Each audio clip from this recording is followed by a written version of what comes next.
So in December, the Biden administration proposed a new rule that would have required the airlines to compensate passengers if their flights were significantly delayed, 3 hours or more. And that compensation could actually go all the way up to like $775, depending on the length of the delay.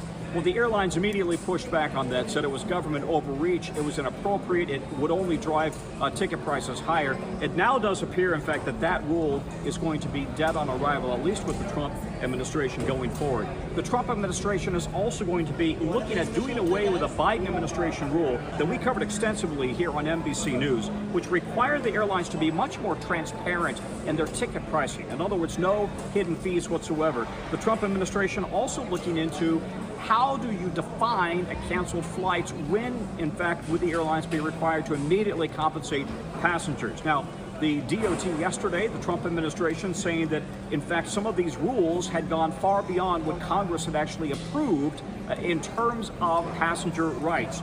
Most airlines, by the way, already compensate passengers for their meals and for hotels if flights are significantly delayed or canceled. But now that definition may, in fact, be up for discussion, at least at the DOT.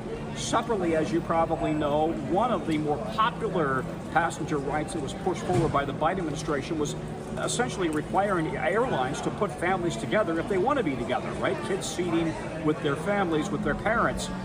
The airlines never liked that because very often it required them to give up more expensive seats to a family. So now that's going to be at least looked at the moment still intact. And separately, the airlines never liked the Biden DOT's dashboard on the website that lists and ranks and scores how airlines do as it relates to customer and passenger service. So all of that right now is up for discussion as the Biden-era rules in many cases now seem to be very much at least in question, if not likely to go away under the Trump administration.